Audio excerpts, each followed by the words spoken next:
নমস্কার। আজকে কন্যা রাশির বিষয় নিয়ে কথা বলবো। 2025 সাল কন্যা রাশির মানুষদের জন্য কিন্তু বিশেষ শুভ একটি বছর হতে চলেছে। কন্যা রাশির মানুষরা কিন্তু 2025 সালেতে মিশ্র ফল পাবে।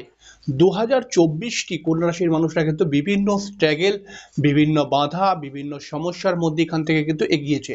তবে 2025 সালটি কিন্তু এরকম হবে না। 2025 সালে কন্যা রাশির মানুষদের ক্ষেত্রে বিভিন্ন দিকে অনেক ভালো ভালো ফল পেতে দেখা যাবে। 2025 সালে কন্যা রাশির মানুষরা কিন্তু কর্মের ক্ষেত্রে বিশেষ উন্নতি অবশ্যই করবে। তবে 2025 সালটি কর্মের ক্ষেত্রে উন্নতি করলেও কন্যা রাশির মানুষদের ক্ষেত্রে 2025-এ কিছু কিছু মাস এমন আসবে যেই মাসগুলো বেশ কিছু সমস্যা, বেশ কিছু স্ট্রাগল, বেশ কিছু বাধা নিয়ে আসবে। তো এই সময় দাঁড়িয়ে এই বাধাগুলো, এই সমস্যাগুলোকে কাটিয়ে ফেলার জন্য কিছু ঘরোয়া উপায়ের কথা বলবো, কিছু ঘরোয়া টোটকার কথা বলবো। যেই উপায়গুলি করলে বা যদি আপনি করেন তাহলে অটোমেটিক্যালি 2025 সালে আপনি কিন্তু খুব একটা খারাপ ফল পাবেন না, এবং অটোমেটিক্যালি 2025-এ খারাপ ফলগুলোকে কাটিয়ে আপনি কিন্তু ভালোভাবে এগিয়ে যেতে পারবেন। তাই অবশ্যই প্রত্যেকটি টোটকাকে লিখে রাখুন, প্রত্যেকটি টোটকাকে ভালো করে বুঝে নিন কিভাবে কিভাবে করতে হবে, এবং এই টোটকাগুলি করে আপনি কিন্তু 2025টাকে আরো অনেক অনেক অনেক সুন্দর করে ফেলতে পারবেন। তাহলে টোটকাগুলি কি কি? খুব ছোট ছোট টোটকা, ঘরোয়া টোটকা, একদম মানে নিখর মানে মানে খরচায় নেই, নিঃশুল্ক আমরা যেটাকে বলবো। তো খুব ভালো ভালো টোটকা, মন দিয়ে করবেন টোটকাগুলি। প্রথমে হচ্ছে কি? প্রথমে হচ্ছে একটি, যদি আপনি কন্যা রাশির মানুষ হন, একটি সবুজ কাপড় নিন। সবুজ কাপড়ের মধ্যে সবুজ কালি দিয়ে নিজের কিন্তু নামটিকে অবশ্যই লিখুন। সবুজ কাপড়ের মধ্যে সবুজ কালি দিয়ে নাম লিখলে পারে নামটি দেখা যাবে না, তো কিন্তু তবুও আপনি লিখুন। লিখে নিজের মানি ব্যাগের মধ্যে কিন্তু অবশ্যই রেখে দিন। এতে কিন্তু আপনার আর্থিক উন্নতি বৃদ্ধি পাবে, অর্থের কখনো অভাব হবে না 2025 সালে। এরপরে হচ্ছে কি? যদি আপনি পারেন অবশ্যই নিজের বাড়িতে, নিজের ঘরেতে সবুজ রঙের গাছ রাখার চেষ্টা করুন। সেটা প্লাস্টিকের গাছও হতে পারে, সেটা কিন্তু সত্যিকারের গাছও হতে পারে। অনেকে প্লাস্টিকের গাছও রাখে ঘরের মধ্যে, সুন্দর সুন্দর গাছ। তো এটা কিন্তু অবশ্যই আপনি রাখুন 2025 সালে। এতে কিন্তু সারা 2025টি আপনি এনার্জি পাবেন। সারা 2025-এর মধ্যে আপনার কিন্তু শরীর স্বাস্থ্যের খুব একটা অবনতি দেখতে পাওয়া যাবে না। এছাড়াও 2025 সালে একটি কথা মাথায় রাখবেন, নিজের ঘরকে যদি রং করার কথা কখনো আসে তাহলে সেটা সবুজ রং কখনোই করবেন না। নিজের ঘরকে সবুজ রং কখনোই করবেন না। এছাড়া একটি রূপোর পাত সোনার দোকান থেকে নিয়ে আসুন। হয়তো 50 টাকা থেকে 100 টাকার মধ্যেই নেবে, ছোট্ট একটি রূপোর পাত। রূপোর পাতটিকে কিন্তু অবশ্যই যদি পারেন নিজের মানি ব্যাগের মধ্যে রাখার চেষ্টা করুন, অথবা নিজের বাড়ির কোনো গুপ্ত স্থানে রাখার চেষ্টা করুন, অথবা নিজের যেখানে পয়সা রাখেন সেই জায়গাটা রাখার চেষ্টা করুন। এতে কিন্তু আপনার আর্থিক উন্নতি বৃদ্ধি হয়ে যাবে। এরপরে আরেকটি টোটকা করবেন। 2025 সালে যখন বর্ষাকাল আসবে তখন কিন্তু একটি কলসির মধ্যে, বর্ষাকাল না আসলেও বৃষ্টি যখন হবে তখন একটি কলসির মধ্যে, একটি ছোট্ট ঘটির মধ্যে কিছুটা বৃষ্টির জলকে ধরে নিন ঘটিটার মধ্যে, এবং ধরে নিয়ে আপনি ওই ঘটিটাকে ভালো করে ঢাকনা দিয়ে কোনো একটি নির্জন স্থানে রেখে দিন ঘরের। যখনই যখনই শুভ কাজে যাবেন ওই ঘটি থেকে একটুখানি করে জল নেবেন আর নিজের মাথার মধ্যে একটু ছিটিয়ে নেবেন। খুব ভালো টোটকা, কিন্তু এটি খুব ভালো ফল হয়, এটি কিন্তু অবশ্যই করবেন। এতে কিন্তু আপনি যেই কাজটির জন্য যাচ্ছেন সেটি কিন্তু সফল হয়ে যাবে। এছাড়াও কিন্তু যদি পারেন 2025 সালেতে যখনই যখনই আপনার সমস্যা বৃদ্ধি হবে বলে মনে হচ্ছে, যখনই কোনো কাজের মধ্যে বাধা পড়ে যাচ্ছে, তখনই কিন্তু আপনি মা দুর্গার স্তোত্রম পাঠ করার চেষ্টা করুন। মা দুর্গার স্তোত্রম পাঠ করার চেষ্টা করুন।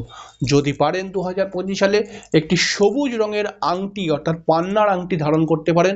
পান্না কেনার পয়সা যদি না থাকে, প্যারিডট বলে একটি রত্ন হয় সেটিকে ধারণ করতে পারেন। প্যারিডট কেনার যদি ক্ষমতা না হয় তাহলে একটি সবুজ রঙের পাতি আংটি কিন্তু আপনি অবশ্যই ধারণ করুন নিজের হাতের মধ্যে। এতেও কিন্তু কিছুটা লাভ অন্তত পাবেনই পাবেন। এর সঙ্গে সঙ্গে যদি পারেন 2025 সালে একটি একটি গাছ নিয়ে আসুন দোকান থেকে, প্লাস্টিকের গাছ যার মধ্যে বড় বড় পাতা রয়েছে। তো সেরকম গাছ একটি ঘরের মধ্যে অবশ্যই রাখুন।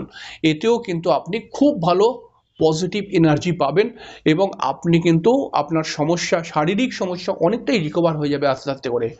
এরপরে কিন্তু 2025 সালে কিন্তু আপনাকে একটি কথা মাথায় রাখতে হবে, সেটা হচ্ছে একটু কিন্তু প্রত্যেক দিন 15 মিনিট করে হলেও মেডিটেশন করার অভ্যাস তৈরি করুন।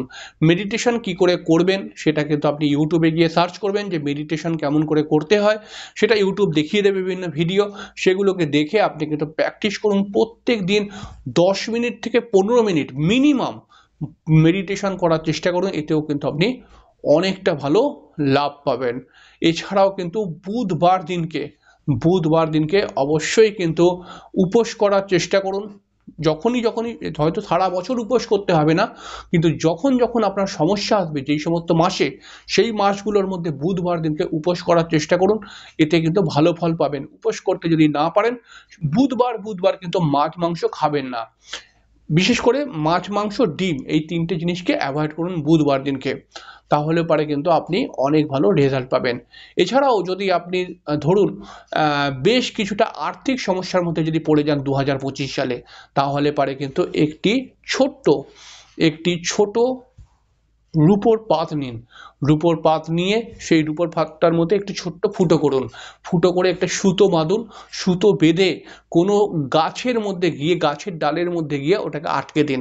এমন জায়গায় আটকাবেন যাতে কেউ ওটাকে খুলে নিতে না পারে, বা এমন জায়গায় আটকাবেন যাতে কেউ দেখতে না পায়, এরকমভাবে আটকে দিন। একটি ছোট্ট 4 চৌকোর রূপোর পাত নিন, তার মধ্যে একটি পেরেক দিয়ে ফুটো করে নিন, ফুটো করে সেই পাতটির মধ্যে একটি সাদা সুতো দিয়ে আপনি একটুখানি ঢিল নোঙ্গর যেমন বানায় সেরকম বানিয়ে গাছের মধ্যে লাগিয়ে দিন, যাতে ওটি হাওয়াতে দোলে। এতেও কিন্তু আপনার অকারণে যে খরচা হয়ে যাচ্ছিল সেগুলো আটকে যাবে এবং পয়সা উপার্জন হতে বৃদ্ধি পাবে। এর সঙ্গে সঙ্গে আপনাকে কিন্তু একটি কথা মাথায় রাখতে হবে, যদি আপনি কন্যা রাশির মানুষ হন, তাহলে পারে কিন্তু আপনাকে প্রত্যেক দিন সকাল সকাল ঘুম থেকে উঠতে হবে, এটা উচিত। আপনার এতে শরীর স্বাস্থ্য ভালো থাকবে, নইলে কিন্তু আপনার শরীর মাঝে মধ্যেই বিগড়াবে। এরপরে আপনি কিন্তু প্রত্যেক দিন সূর্যকে জল দান করুন, সূর্যকে অর্ঘ্য দেওয়ার চেষ্টা করুন, ঠিক আছে? এটা কিন্তু অনেক ভালো রেজাল্ট দেয়। যদিও বা আপনি কন্যা রাশির মানুষ, আপনি যথেষ্ট দানী ব্যক্তি, তবুও আপনি কিন্তু অসহায় বিকলাঙ্গ মানুষদেরকে মাঝে মধ্যেই দান করার চেষ্টা করুন। এরপরেও কন্যা রাশির মানুষদের ক্ষেত্রে আরো একটি কথা বলবো, যেটা হচ্ছে কি, নিজের সিক্রেট কথা কাউকে কিন্তু চট করে বলবেন না, তাহলে পরে কিন্তু কাজটি আটকে যাবে। তো এই কয়েকটি বিষয়কে যদি আপনারা মানতে পারেন, 2025টি কিন্তু আপনাদের জন্য অনেক অনেক সুন্দর হতে চলেছে। তো আশা করব আপনি এগুলোকে মানবেন এবং মেনে 2025টি আপনার জন্য একটি বিশেষ গুরুত্বপূর্ণ বছর যাতে হয়, বা যাতে 2025 আপনাকে অনেক সাকসেসফুল বানায়, তো সেই দিকে আপনি অবশ্যই অগ্রসর হবেন। তো যাই হোক, খুব সামান্য করে বোঝাবার চেষ্টা করলাম। পরের দিনকে আরেকটি অনুষ্ঠান নিয়ে চলে আসবো, ততক্ষণের জন্য নমস্কার, অনেক অনেক অনেক ভালো থাকবেন।